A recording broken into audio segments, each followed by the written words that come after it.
Hello everyone, we are continuing with public administration paper 1 और आज हम पब्लिक एडमिनिस्ट्रेशन का एक बहुत ही इम्पॉर्टेंट फाउंडेशनल टॉपिक डिस्कस करने वाले हैं, दैट इज ऑर्गेनाइजेशन थ्योरीज। और ये थ्योरीज हमें ये समझने में हेल्प करती हैं कि ऑर्गेनाइजेशंस कैसे फंक्शन करती हैं, अथॉरिटी का फ्लो कैसे होता है, लोग ऑर्गेनाइजेशंस के अंदर कैसे बिहेव करते हैं और एफिशिएंसी को कैपेसिटी को कैसे इम्प्रूव किया जा सकता है। टाइम के साथ स्कॉलर्स ने ऑर्गेनाइजेशंस को समझने के लिए अलग अलग पर्सपेक्टिव्स डेवलप किए। ब्रॉडली हम आज 6 मेजर अप्रोचेस कवर करेंगे एंड दो 6 major theories are scientific theory, classical theory, new classical theory, bureaucratic theory, systems theory और ह्यूमन रिलेशंस अप्रोच। सबसे पहले बात करते हैं साइंटिफिक थ्योरी की, जिसे मेनली फ्रेडरिक विंसलो टेलर ने डेवलप किया था। टेलर का मेन आइडिया ये था कि काम को गेसवर्क, ट्रेडिशन या ट्रायल एंड एरर से नहीं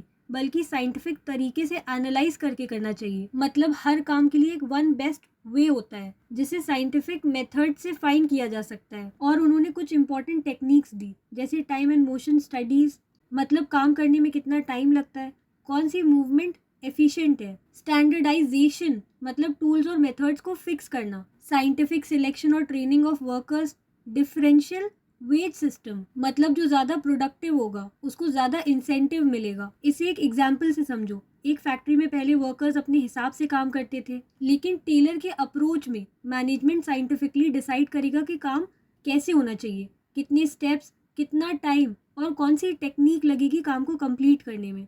ये जो टेलर की थ्योरी है ये इंडस्ट्रियल रेवोल्यूशन के टाइम पे आई थी, जब फोकस सिर्फ प्रोडक्टिविटी बढ़ाने पर था। इसने एफिशिएंसी को बहुत इम्प्रूव किया, लेकिन प्रॉब्लम ये थी कि इसने वर्कर्स को ऑलमोस्ट मशीन की तरह ट्रीट किया। और इस थ्योरी की कुछ लिमिटेशंस भी हैं, जैसे ह्यूमन इमोशंस इग्नोर किए गए, वर्कर डिसैटिस्फैक्शन बढ़ा, मोनोटनी और एलिनिएशन क्रिएट हुआ। अब हम आते हैं क्लासिकल थ्योरी पर, जो पूरी ऑर्गेनाइजेशन के स्ट्रक्चर पर फोकस करती है। इसके मेजर कंट्रीब्यूटर्स हैं हेनरी फ्योल और लिंडल उर्विक। हेनरी फ्योल ने फेमस 14 प्रिंसिपल्स ऑफ मैनेजमेंट दिए, जैसे यूनिटी ऑफ कमांड, एक एम्प्लॉय का सिर्फ एक बॉस होना चाहिए, स्केलर चेन, क्लियर हायरार्की होनी चाहिए, डिवीजन ऑफ वर्क, काम को डिवाइड करना for efficiency, and discipline, rules को प्रॉपर फॉलो करना होगा। क्लासिकल थ्योरी कहती है कि अगर ऑर्गेनाइजेशन का स्ट्रक्चर क्लियर और सिस्टमैटिक होगा तो एफिशिएंसी ऑटोमेटिकली इम्प्रूव होगी। इंडियन ब्यूरोक्रेसी का एग्जाम्पल लो। क्लर्क जो है वो सेक्शन ऑफिसर को रिपोर्ट करेगा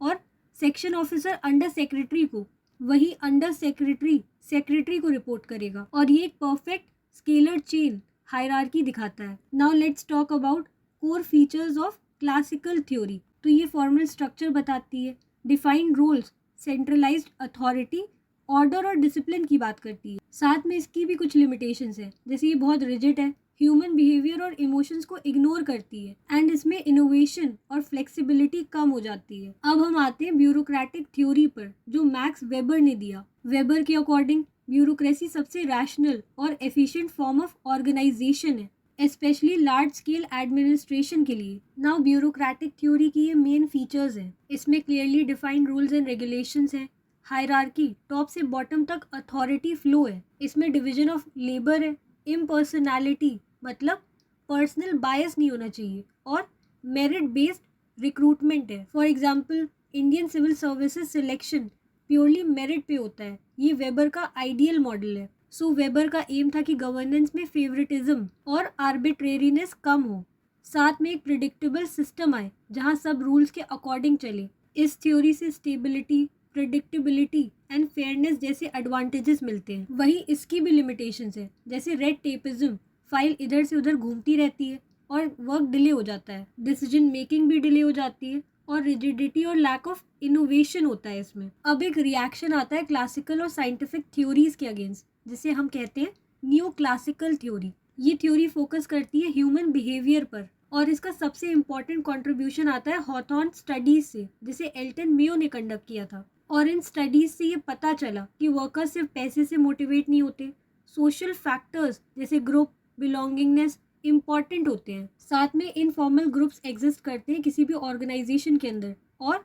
अटेंशन और रिकग्निशन प्रोडक्टिविटी बढ़ाते हैं। सो एक्सपेरिमेंट में जब वर्कर्स को फील हुआ कि उन्हें ऑब्जर्व किया जा रहा है और इम्पोर्टेंस दी जा रही है, तब उनकी प्रोडक्टिविटी ऑटोमेटिकली बढ़ गई, चाहे फिजिकल कंडीशंस चेंज हो या ना हो। और इसको कहते हैं हॉथॉर्न इफेक्ट। इस एक्सपेरिमेंट का core focus informal organisation, group behaviour, motivation और मोराल थे। अब बात करें न्यू क्लासिकल थ्योरी की लिमिटेशन के बारे में, तो ये स्ट्रक्चर को अंडर एस्टिमेट करता है।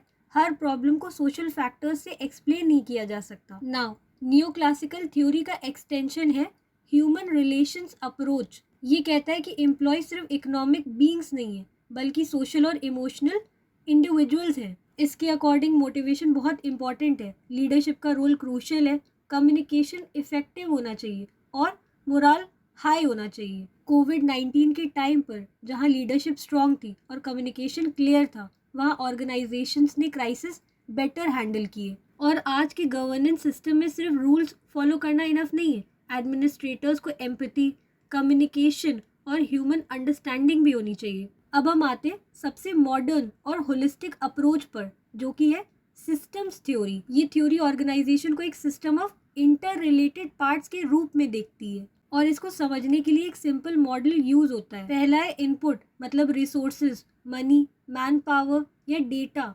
फिर आता है प्रोसेस, रिसोर्सेज को कैसे प्रोसेस करना है, ये ट्रांसफॉर्मेशन स्टेज होता है। Third step is output, process किए गए मनी, मैन पावर या डेटा को गुड्स या सर्विसेज में कन्वर्ट करना। Fourth and last is feedback, output का क्या रिस्पॉन्स आया, और फीडबैक इम्प्रूवमेंट के लिए बहुत ज़रूरी है। गवर्नेंस में इसका एग्जाम्पल लेते हैं तो इनपुट में गवर्नमेंट पॉलिसीज आती हैं। प्रोसेस वाले स्टेप में गवर्नमेंट पॉलिसीज को ब्यूरोक्रेटिक इम्प्लीमेंटेशन मिलता है, जिसका आउटपुट पब्लिक सर्विसेज है, और जो भी सर्विसेज ऑफिसर प्रोवाइड करता है सिटीजन्स के लिए, उस पर फीडबैक आता है। कैसे? पब्लिक ओपिनियन के रूप में, मीडिया के थ्रू या ऑडिट्स के थ्रू। सिस्टम्स थ्योरी कहती है कि ऑर्गेनाइजेशन आइसोलेटेड नहीं होती, वो इन्वायरमेंट के साथ कंटिन्यूसली इंटरैक्ट करती है। और ये इसके कोर फीचर्स हैं, जैसे इंटरडिपेंडेंस, अडेप्टेबिलिटी मतलब चेंजेबिलिटी, और कंटिन्यूअस इम्प्रूवमेंट। ये अप्रोच आज के कॉम्प्लेक्स गवर्नेंस सिस्टम को समझने के लिए सबसे रेलेवेंट है। और अगर हम ओवरऑल एवोल्यूशन देखें, चेंज देखें, तो ऑर्गेनाइजेशन थ्योरीज का डेवलपमेंट कुछ इस तरह हुआ। साइंटिफिक और क्लासिकल थ्योरीज एफिशिएंसी और स्ट्रक्चर पर फोकस करती हैं, ब्यूरोक्रेटिक थ्योरी रूल्स और रैशनैलिटी पर, नियो क्लासिकल और ह्यूमन रिलेशंस, ह्यूमन बिहेवियर और इमोशंस पर।